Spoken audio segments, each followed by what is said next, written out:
Okay, so today we're happy to have Yaron Fairstein with us, just back from an internship, and he's going to talk to us about submodular knapsack. Yeah, so actually the exact subject is monotone submodular multiple knapsack. It's a joint work with Ariel Kulik, Sefi Naor, Dani Raz, and Adas Shechnai. So before we can start talking about the problem, we need to define the essential parts of it. So if I will be able to change slides, it will be okay. So let's first talk about set function properties. So we have a universe of elements, which we call for now n, and we have a function which, given a subset of n, assigns a value to it, non-negative value. So we say that f is monotone if for every set A that is a subset of set B, FA is smaller or equal to FB, which means that a larger set, of course, produces a higher value. Next, we define the marginal value. So for every two sets AB, we define the marginal of B with respect to A as FA of B, which is just the added value gained from adding B to A, which means FA union B minus FA. Finally, we'll define the most important property for this talk, which is submodularity. So set function f is submodular if for every A subset of B subset of n and an element which isn't in B, the marginal of E with respect to A is greater than the marginal of E with respect to B, which means that if you take a smaller set, the margin of elements would be larger. This is just representing a decreasing marginal property. So, and it is worth mentioning that there's an equivalent, other equivalent definition, but if anyone is interested, you can look it up. So, just as an example, let's a classic example for a submodular function is a coverage function, which is also monotone. So as you can see here, on the left we have set A, which is empty, it doesn't contain elements, and we add an element E to it, and we gain the whole area it covers. Okay, so we gain the whole area of E. On the right, you can see the set B, which contains the circle B. And so when adding element E to B, we don't gain the whole area of E because they have an intersection between them. So this is exactly a decreasing marginal property, which means that this function, a coverage function, is submodular. Other classic examples are, for example, cut functions, which define the number of, given a subset of nodes, is a cut, is the number of edges in the cut for the given set. This function is, of course, non-monotone. And one final example is a rank function, which is also monotone. A useful tool in the when working with a submodular function is a multilinear extension. So what it allows us to do is extend the domain of the function from an integral domain to a continuous domain. So f is defined, capital F, the multilinear extension of f is defined on the domain 0, 1 over n. Sorry. And it has some nice properties. The first one is that if we have some vector x, and we select a set T randomly with respect to x, which means that each element I in T, I belongs to T with probability xi, then the value of the multilinear extension for vector x is exactly the expected value of function f of that random set T. Okay, so again, if we select a set at random, where each element appears in T with probability xi, then you get exactly the value of the multilinear extension for that vector. Another nice property is that if the vector is integral, then it's exactly equivalent or equal to the original set function f. And as I mentioned, it extends the domain to a continuous domain. One reason using the multilinear extension is very popular when talking about submodular optimization is that you have continuous algorithms, such as continuous greedy, that given that can find a solution X in our polytop. Okay, we have a polytop that describes the constraint of the problem, and we can find a vector X inside this polytop, such that f of x is greater or equal to 1 minus 1 over e minus epsilon times opt, which means f of x approximates the optimal value with an approximation ratio of 1 minus 1 over e minus epsilon. Okay. So now that we have some essential preliminaries about submodular functions, let's talk about multiple knapsack problem. This is, of course, a generalization of the known knapsack problem, where you have a single knapsack. So just to define it formally, the input is a set of items I, where we have for each item, we have a weight wi, and a profit pi. Overall, we have n such items.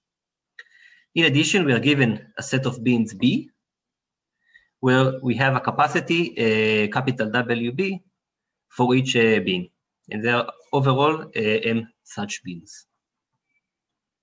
The output is a feasible set T, which is a subset of I, for which there exists an assignment. Okay, so a set is feasible if there exists an assignment A, which can be seen as a vector of the assignments, where A1 is assignment for the first bin, A2 is assignment for the second bin, etc. And we want two things to hold. The first one, which appears here at the top, is that the total weight of elements assigned to bin B do not exceed its capacity. And in addition, we want the assignment to cover all elements of T. Okay, so the union of all the partial assignments to each bin is equal to the whole set T. Okay, so that's the output, and our goal is to find such a feasible T, and of course with an assignment of the T to the bins, which maximizes the total profit from items assigned in T. So that's just a sum of pi over elements in T. So a short example, here we can see on the left we have a lot of items. Some of them have weight 1 and profit 1, etc. And on the right we have two bins, in this case, a simple example.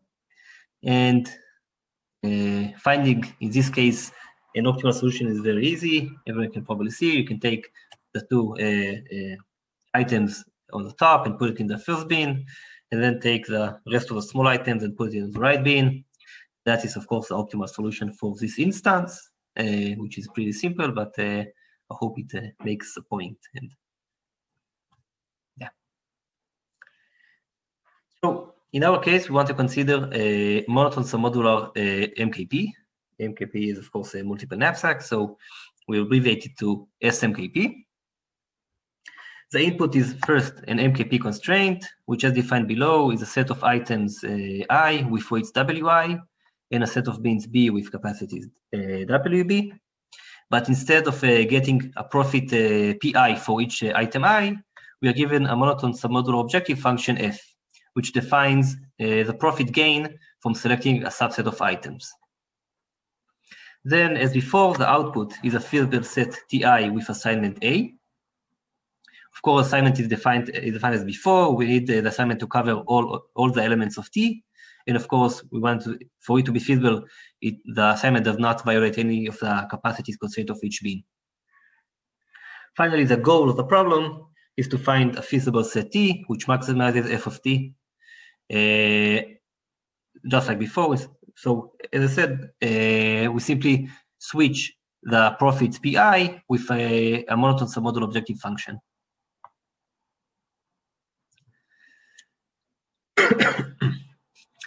Okay, so our results.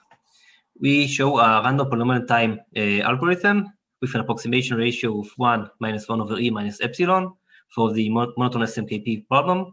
That is, of course, for any epsilon greater than 0.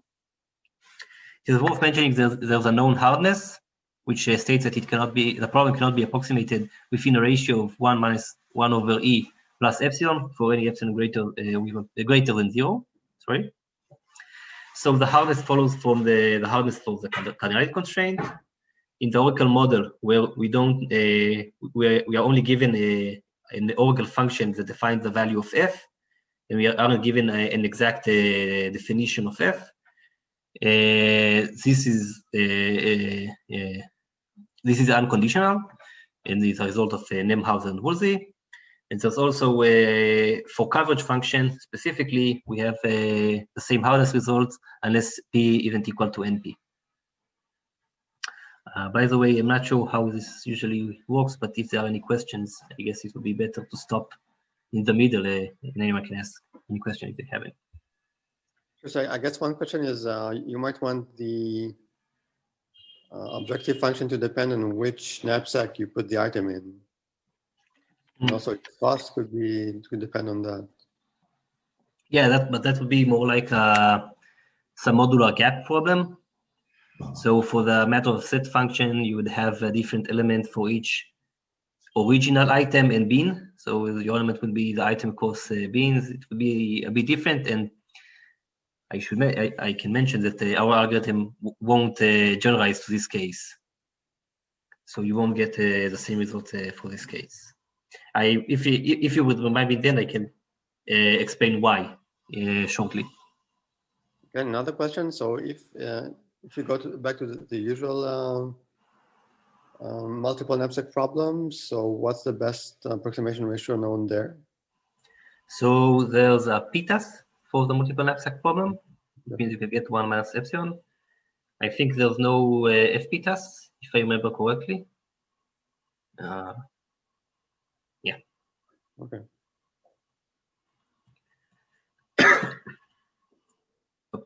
I went too far. Okay, so some related works. So there's a 1 minus 1 over e approximation for constant number of bins. In addition, there's a 1 minus 1 over e minus epsilon approximation for the multi-dimensional knapsack. This is for constant number of dimensions. Of course, the multi-dimensional knapsack for generalizes the multiple knapsack problem, where instead of a size, a weight that is defined for one bin, you get a weight vector for each item. Lastly, there's another work that was done in parallel to ours, which showed a deterministic 1 minus 1 over e minus epsilon approximation for a monotone SMKP under the restriction that there are uniform bin capacities, which means that the size of all bins are uniform. Later, they also showed a 1 minus 1 over e minus epsilon approximation for the restricted instance of the problem, which don't require the actually uniform capacities, but they require that the ratio between the largest and smallest bin would be constant. And they later improved this result for general instances. So they also, in the end, they also got a randomized 1 minus 1 over e minus epsilon approximation for a monotone SMKP.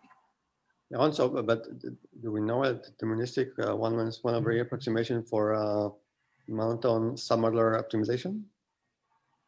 What? Sorry? Okay, I see. Okay, If so you have the algorithm is not known for a matroid constraint, but it is known in this case. Yeah. If you think about it, I will mention it later, but in a way, MKP is a bit, you might think of it as a bit easier than a single knapsack, because in the uniform case, because you can just look at it as a large bin, and that's exactly what we're going to do in a moment. But this allows for other results. Yeah. And another quick question. So can you get rid of the epsilon? Like you can, it's possible in some other cases. In the general problem, we don't know how. I will mention later that we have an extension of our works that we are able to get a non-constant value of epsilon. but there aren't any results better than that at the moment. Okay. So let's look again first at uniform SMKP. So that's a special case of SMKP, of course, where for each pair of beans, it holds that their capacities are equal. And for simplicity in this part, we'll assume that the capacities are all equal to 1. We just normalize it. Okay. One reason the uniform SKP is easier is that you can define small and large items, which you can't really do in the general cases.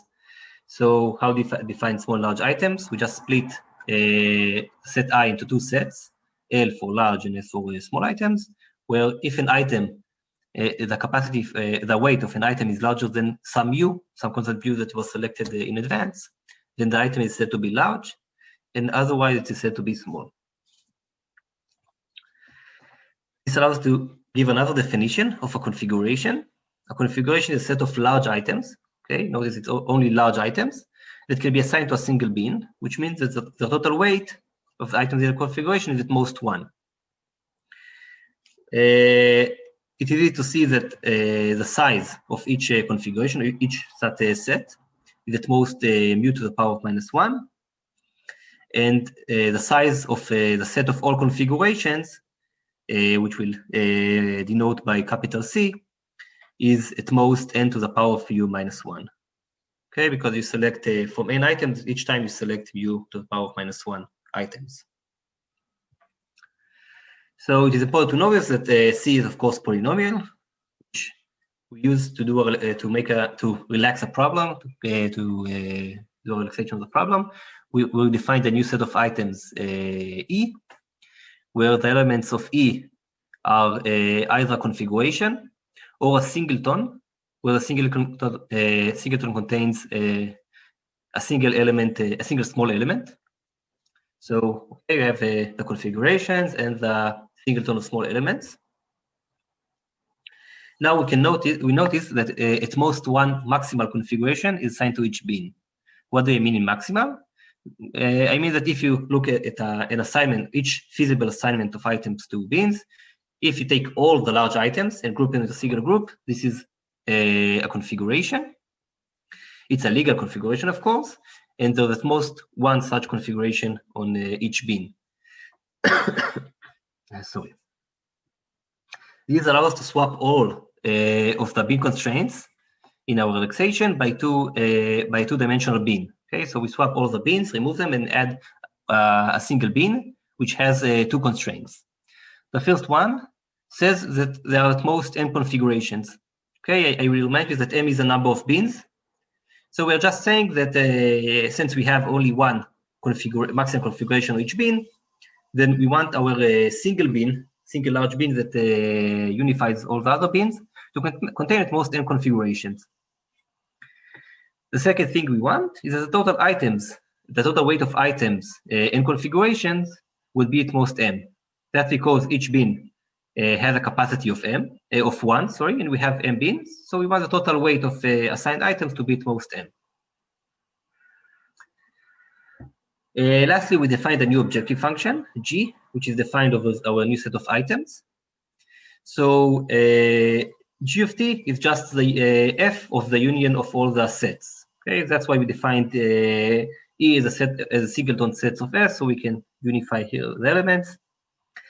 And an important thing to mention is that G maintains some monotonicity and some modularity. So since F is monotone and submodular, G would be monotone and submodular as well. So what we got from all the relaxation, previously we had M constraints, M being with each one constraint, overall M constraint. Now we have in our relaxation only 2 constraints, which of course is much easier. So our algorithm will work as follows. We will solve using the continuous greedy, of course with respect to multilinear extension, to get a functional solution X for the relaxation. You mentioned here, but this is for the relaxation. Next, we select a random set selected randomly with respect to the functional solution X. And the last part of the first phase is to, if t, the set that was selected, violates one of the two constraints which we just mentioned, which means it has more than m configuration, or the total weight of configuration items is larger than m, then we'll just throw everything and return an empty solution.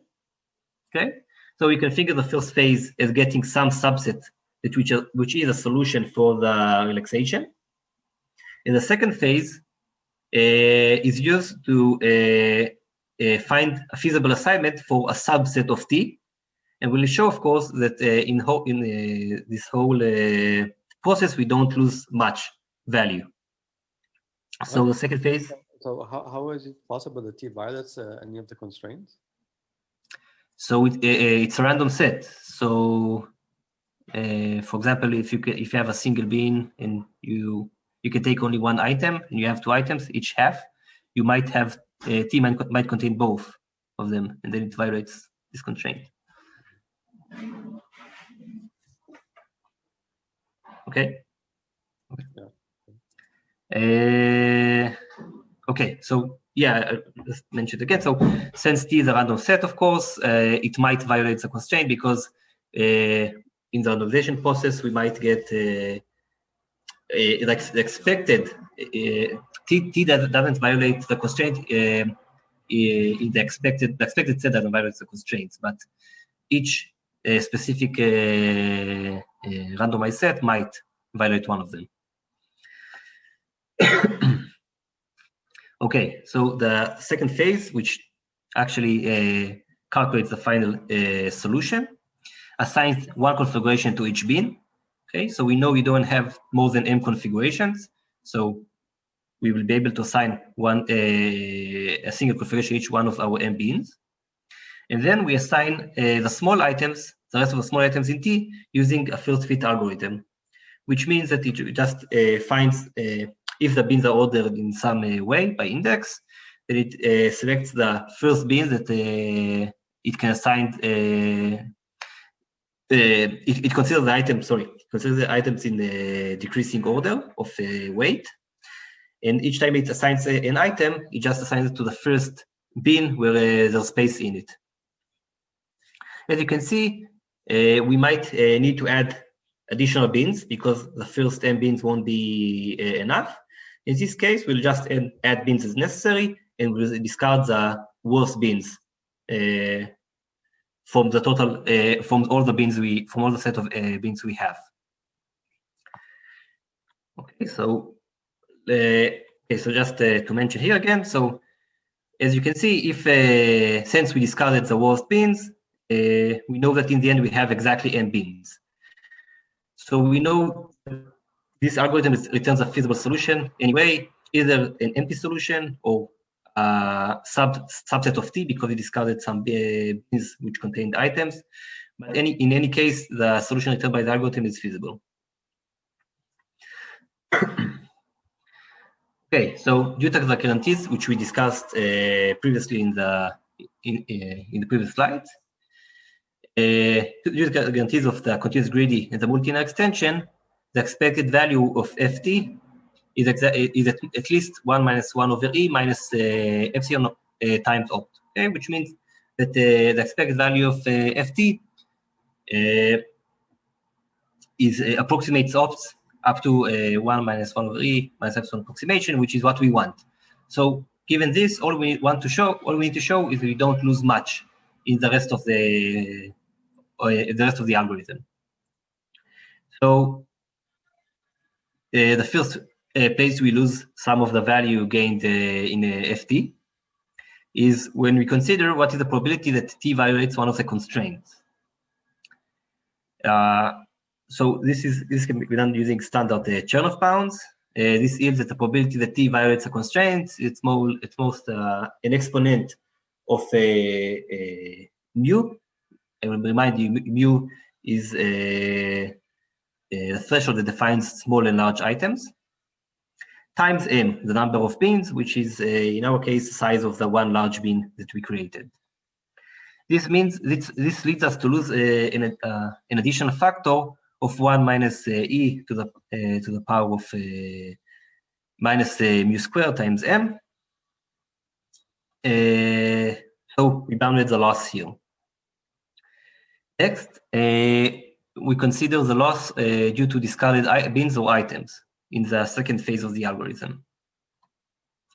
So once first fit finishes, bins are almost full. Why is that? Because the size of the small items is at most mu. This means that the fill capacity in all bins but one, but the last one in the order, is at most mu. I should mention this happens only if you open additional bins. If you didn't open additional bins outside your first M bins, this isn't relevant because you don't discard any bins, so you don't need to consider this case at all. But if you open additional bins and you have more than M bins, in this case, all but the last bin have a free capacity of at most mu, and that's why you open new bins when you assign small items. This means that assigned weight to bins, to the added bins, is at most mu times m, because we know that the weight of all items is at most m, and we have mu space in each of the first m bins. So you can have at most mu times m weight assigned to the added bins. And we can use this to bound the number of added bins by an order of mu squared times m overall, which leads, of course, to the fraction of bins that are discarded to be at most O of mu squared over 1 plus O of mu squared. Okay, so this is a fraction of bins that are discarded in this process. So we can calculate and find the final approximation would be this below, 1 minus 1 over E minus epsilon. This is the approximation ratio of the continuous greedy. And this is the fraction lost due to throwing away set T if it violates one of the constraints. Lastly, we lose another factor of order of U due to discarded bins. Okay, it should be actually be order of mu squared, but it doesn't really matter for us in this case because we assume mu would be sufficiently small. So we get this is our final approximation. And of course, we can select some epsilon tag to be the sum of all these parts to get the desired ratio, which proves the approximation ratio for our algorithm for the uniform case. One important thing to notice is that larger values of M lead to better approximation. This is exactly what I mentioned earlier. This is, in a way, what we did in our relaxation is the way we forced the problem to have a small bit assumption. What does it mean to have a small bit assumption? We forced the problem, we forced all the size of the weight of all the items to be much, much smaller than the constraint, the threshold of the constraint, in this case, the capacity of our bin. It is known that if you have a small bit assumption, problems like Knapsack become much, much easier as you can see in this case. So this would be relevant in the rest of the algorithm as well. That's it, okay. So we saw how this algorithm we just saw works in the case of uniform capacities, and it leads you to ask how well would it perform as it is for the general bin capacities. Can I first ask another question? So yeah, the running time of this algorithm will be really bad.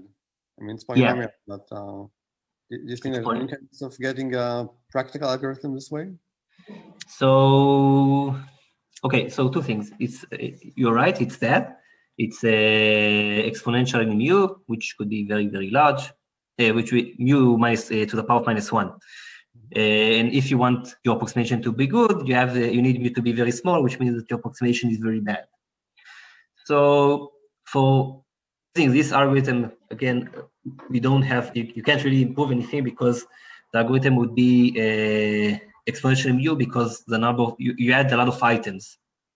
The number of items you add in the relaxation is exponential mu, so you can't really circumvent this problem. Again, I will mention that in our extension that we'll mention in the end, we are able to change things a bit. I'll explain shortly how. And for the uniform case, we are able to get a better result, which is practical actually. Okay. But you're right. This algorithm I'll show you here is mainly theoretic, and I wouldn't try and implement it myself and try to run it. Okay. So this leads us to ask how well does our algorithm, as it is, perform on general beans. So in order to do that, we define a block. So we defined a set of beans K as a block if all the beans in this set of beans have uniform capacities. Then we can define the whole set of beans B as a union of all the blocks in we can just partition it into blocks of uniform capacities. Using this, we can easily get from the algorithm we just showed you in a guarantee of 1 minus 1 over E minus epsilon minus this large sum, which, as you can see, could be very, very, small. I mean, compared to 1 minus 1 over E, which means that approximation won't be good. This is because we might have a lot of small blocks. Okay, so the value K, if, for example, each bean has a different capacity, the loss here would be very, very big. It would be e to the power of minus, be practically minus the size of the size of B, minus M, which is very bad. So, okay, shortly, as I write here, we can have a lot of small blocks, which means that the approximation ratio would be bad. And as a side note, we can handle only a few small blocks. This can be done with a technique of enumeration. So we guess some subset of the solution and try to solve the residual problem. I won't explain more about this this technique, but again, since we will use it in a second, this is a technique that allows us to solve a problem if we only have few small blocks. So for this case, a constant number of small blocks. Okay. So this leads us directly to ask the question, can we decrease the number of small blocks? So let's try and do this using structuring or using a technique called grouping. So let's say this is a set of beans we have with the height describing the capacity of each bean. So they are ordered by decreasing capacities. What we're going to do is split them to two sets. On the left, we will have some buffer, which we will see why we need it later. And on the right, we'll just split into blocks. Or at least we want to split into blocks. But the problem is that the sizes in each block, in each such a subset of beans, the capacity isn't uniform in such block. So what we'll do is very simple. We'll just force it to be a block. We'll define new capacities to all the beans in each block, and the capacity will be exactly the minimum capacity in the bean. So you can see all the capacities here are equal to the capacity of the smallest bean in the block. So this is great. We have the blocks, but the question, we have a lot of big blocks. But the question that straight arises is, what is the loss? We decrease the size of the bean, so we might not be able to assign all the items we were able to assign previously. So let's bound our loss here.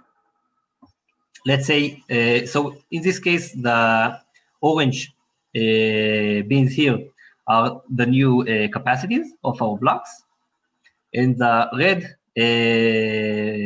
beans are actual assignment to the original beans, which means we assume there exists some solution that utilizes the whole capacity of all the beans. This is the beans in red, and we want to find assignment for these red beans in the new solution, in the new capacities, given the new capacities. So let's show how we do this. As you can see, for a second, we ignore the buffer beans because we didn't change them, so we ignore them. And the first thing we do is just take, we just take the largest block and put the optimal solution for these beans aside. We don't want to consider it for a moment. Now that we put it aside, we have room for the rest of our solution. So we can take the solution to the next block and directly assign it to the larger block. Of course, because the bins are ordered in decreasing capacity, we know that this is a feasible assignment of the red blocks from the middle block to the left block. We can continue iteratively, no matter how many blocks we have, and assign and move the assignment from a block to the next blocks to its left. So what we saw here is that you can solve all the blocks and find assignment to all the optimal solution to all the bins in all the blocks, except for the optimal assignment to the largest block. So all we need to do is show what happened there. So here we have, on the left, we have the assignment of the buffer bins, and on the right, we have this problematic largest block. And what we're going to do is very simple. We find the, in this case, 4 bins in the buffer bins, because we need to find assignment for 4 bins from the largest block, and select the 4 bins with the worst marginal value, which means the bins that produce the least value for us, and just throw the items away from them, just empty them. This, of course, makes room for the largest block, and we can assign the item there. So we got a feasible solution for the optimal solution, but we threw away some items. The question is, how much did we lose? So an easy analysis shows us that we lose exactly a factor which is 1 minus the block size divided by the number of singleton, which is the size of our buffer. Okay, so we can think of the buffer as a singleton blocks that contain only one bin. So the amount of value we lost is again equivalent to the block size divided by the number of singletons. In this case, we have 4 blocks. Size of block is 4, and we have 8 singletons. So we lost 4 over 8, and we lost half of the value in the buffer bins. So as you can see, if you want to select, if you want to make our, let's say we want to fix our approximation ratio, which means that we need to fix this ratio between the block size and the singletons. If you want to increase the block size to improve our approximation ratio that we saw previously, because we said we want larger block sizes, this means directly that we need to increase the number of singletons. But the singletons are also small blocks. So if we select a large block size, then we have a lot of singletons, and then the approximation ratio is bad. If we select a small block size, then the approximation is bad. We don't have a lot of singletons, but the block size overall is small, and we lose a lot again in the analysis of the algorithm. So the structuring, as we saw here, by grouping doesn't work well. What we want to do is to to enjoy the best of both worlds, to have very big blocks, and on the other hand, we want to have a small number of singletons. How do we do this? We just change a bit our structuring scheme. What we do is we make the blocks of different sizes.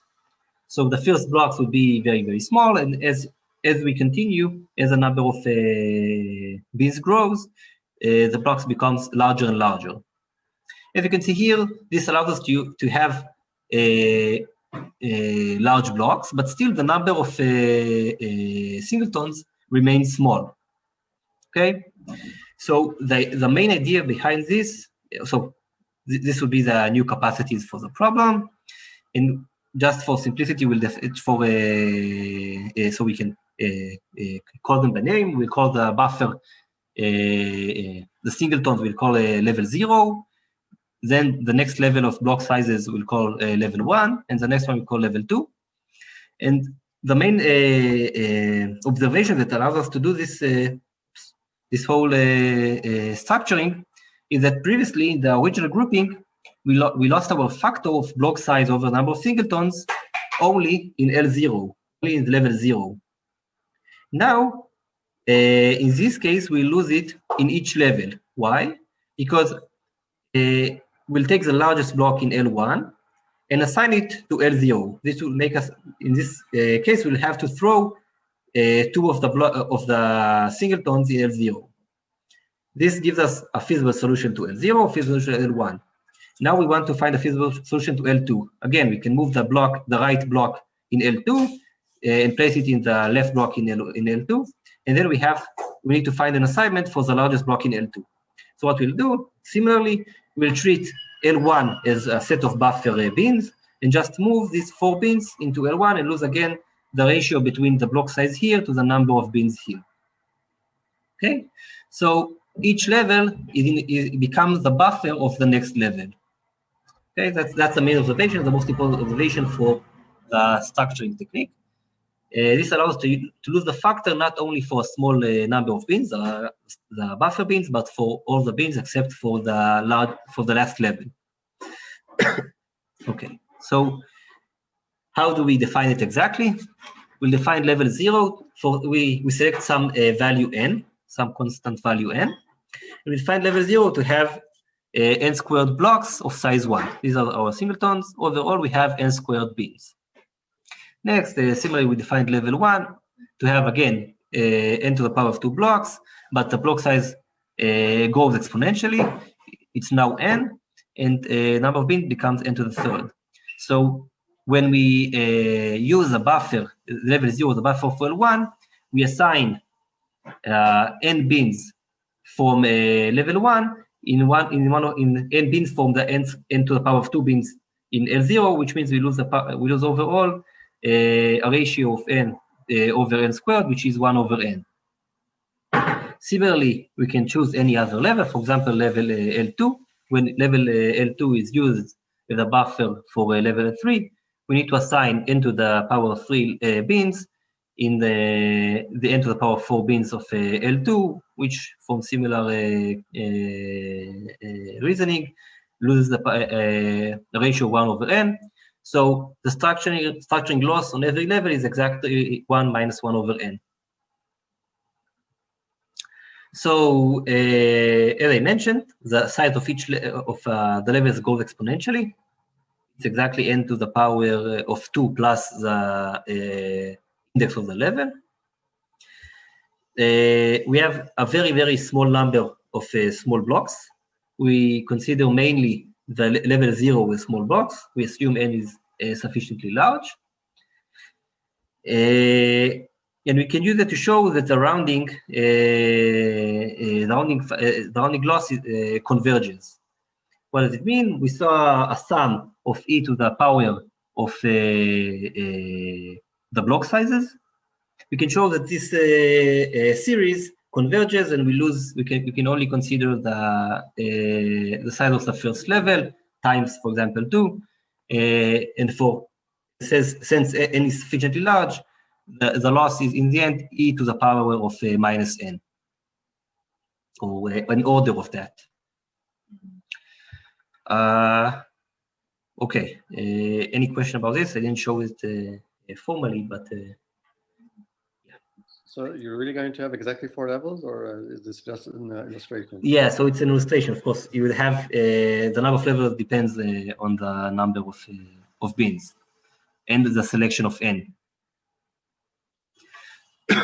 So level J, again, would contain n squared blocks, each of the size n to the power of j, so overall n to the power of j plus 2 bins. So overall, our algorithm would be as follows. We will first start by enumerating, which means we guess a partial assignment of a constant number of items. This is used to solve the problem of the singletons. As I said, we allow a small number of small blocks. This would be L0, and we solve this using an enumeration. I'm not going into enumeration. If anyone wants to read about this, you can read it in the paper. It's a commonly used technique. Next, we structure the bins using the structuring technique we just saw to get an n-leveled instance. Next, we solve the problem where we relax each block using the relaxation we saw for the uniform bins, and solve it using the continuous greedy algorithm to get a solution. Again, we select a random solution with respect to the functional solution we got. And finally, we assign each block, so assign items to each bin in each block using first fit. Again, exactly like we saw for the uniform bin capacities case. So any question? So I'm not analyzing the algorithm again. The analysis follows exactly from the analysis from the uniform capacity case. So if there are any question regarding the algorithm, this is the best moment to ask them. Afterwards, I'll talk. I'll have a short discussion about this algorithm, the problem with this algorithm, and the extensions that we showed in the next talk. What is the sorry. Yeah, go ahead. Yeah, I was just wondering whether you use the same threshold for large elements in every block. So yeah, we use the same threshold for each block. Yeah, it's the same threshold. I would mention that, for example, n that you see here depends on mu, or the threshold we defined for large items. So n it has to be much larger than mu, for example. So there's a connection between the parameter of the problem that I didn't show here. Again, I don't think it's relevant. It's not the main point of the technique. So okay. There are some technicalities I hid in the presentation. Sure. Any other questions? Okay, so let's continue to the discussion. So there are some natural extensions we can consider for the problem. The first one is multiple knapsacks. I fixed it in the next slide, so the name will be different. You consider it as a constant number of multiple knapsack constraints. So each, if you want to select an item, for example, you can think about it as you are a project manager and you want you have a new project, but you have, in order to take this new project and implement it, you need to do some database work, some GUI work, algorithms work, etc. And you have some teams. You have an algorithm team, and you have a database team and a GUI team, and you have to assign the project parts to each team. So that's a way of thinking about multiple knapsacks. So that's one natural extension. Another extension is adding an intersecting match rate constraint, which was considered for the single knapsack constraint or for constant number of knapsack constraints. Sorry. Another extension, which again was studied in the case of a single knapsack, is the non-monotone objective function. And lastly, curvature. The curvature defines for Submodular function defines how much the value, the marginal value of a single element decreases, can decrease for a specific selection of sets. So, for example, if you compare you calculate the marginal value of some element E compared to an empty set, that's its maximum value you can gain from it. But if you select a lot of elements that reduce its value, then the curvature measures this decrease. And there are algorithms that show improved approximation over 1 minus 1 over E. In some cases, if the curvature is small, which means, for example, if the curvature is 0, the function is linear. So in these cases, you get a full framework for that consolidates the difference between the modular and submodular functions. So these are all natural extensions that were studied and considered for a single knapsack constraint. And the question is, can we generalize? The answer is simply no. And the main problem is that we changed the objective function. So let's understand why that's a problem. So first we have a constant number of multiple knapsack constraints. Here I said I change it here instead of multiple knapsacks. So because you consider configuration, each configuration is an element, adding an element in one multiple knapsack system, maybe a configuration in one multiple knapsack system might not exist in another multiple knapsack system because these items might not be large in another system. The size may be different there. So you can't really correlate between the different knapsack systems, and the algorithm doesn't work. So that's the first problem here. Next, matrix constraints. So by adding configuration, changing the goal function, we're actually losing the nice matrix properties that help us find solution to matrix constraints. So just a simple example, if we take a cardinality constraint where the size of each element is uniform, now since we define the new set of elements, the size of each element isn't uniform because selecting several, a configuration contains several elements in it. So if you connect 3 elements, now it's size at 3, and you turn the cardinality constraint, which is very simple, into a knapsack constraint. This might be still easy to solve, but if you consider a more complicated matrix, like a partition matrix, you actually get a multi-dimensional knapsack constraint. So again, you lose the nice properties of matrix, which allows you to solve it. Next, if you look at the non-monotone objective function, if the function is monotone, then defining the new function we defined earlier, which is just f of the union of the sets that we chose, then if the function is monotone, some modularity is maintained. But if the function is not monotone, you can show that modularity isn't maintained. So all the algorithm, the continuity doesn't really provide any guarantees, and you can't really solve it in this case. And lastly, if you look at curvature, the curvature of a new objective function is always 1 because sorry, one item may exist in you have one item in several configurations, and if you add if you consider a configuration that contains one large item, and then you take a configuration that contains this item and additional items, you turn the marginal value of that large item to zero because you already chose it through a different configuration. So as you can see, this direction doesn't show any future potential for future extensions. So this led us to our next work. You can find it currently in archive.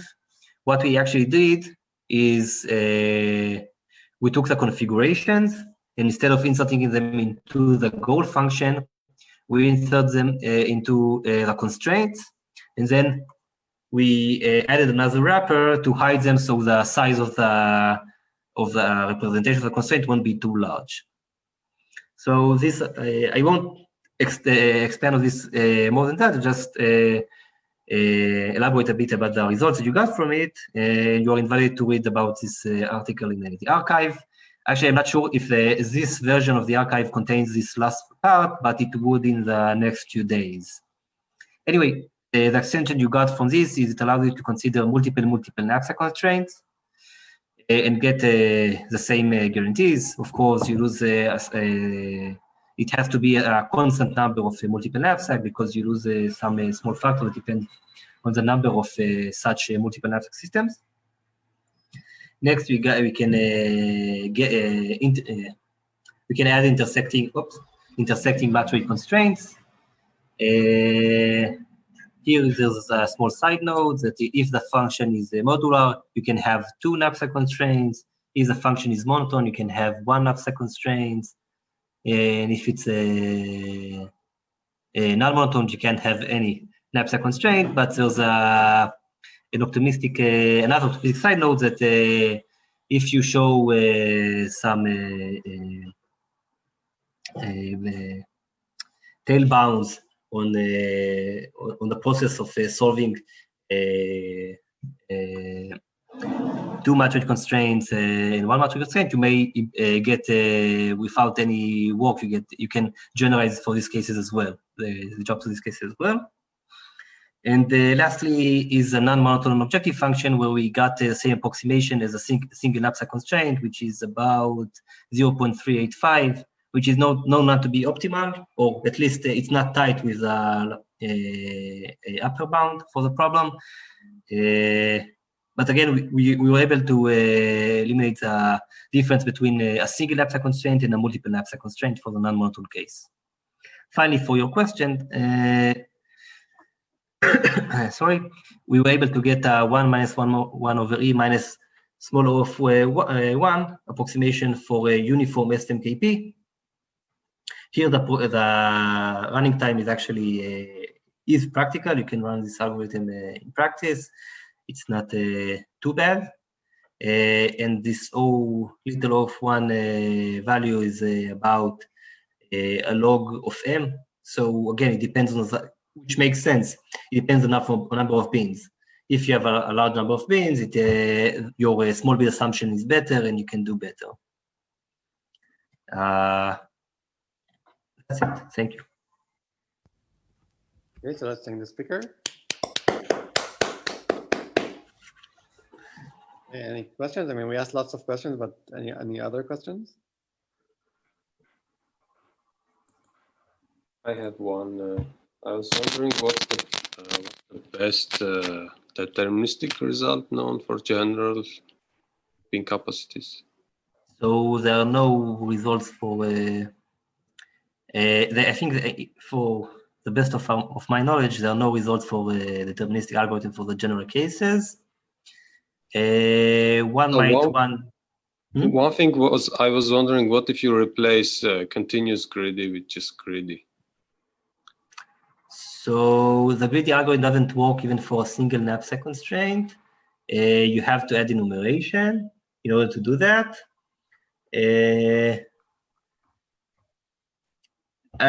No, for a single knapsack constraint, there are some results for this case, but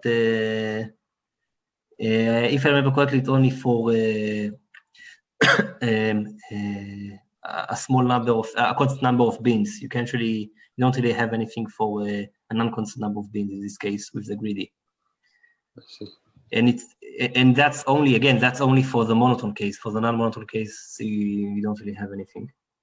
Yeah. For the best of my knowledge, at least. Okay, thanks. Any other questions?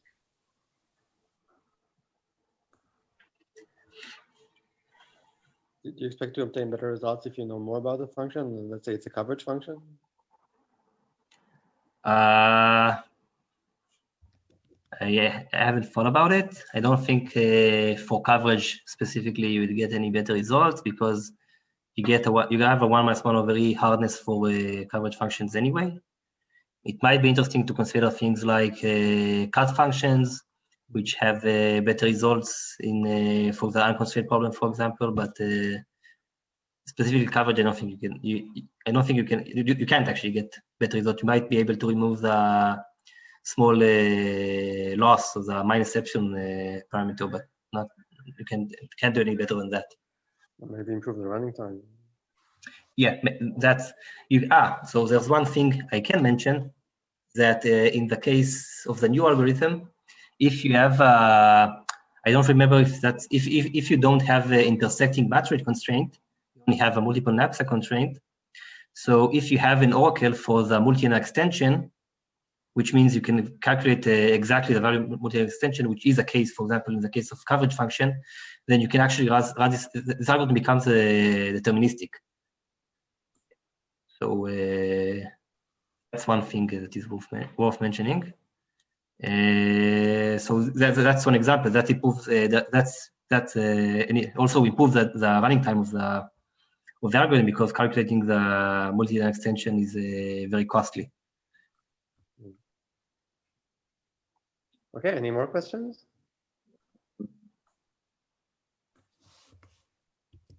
If not, then let's thank the speaker again.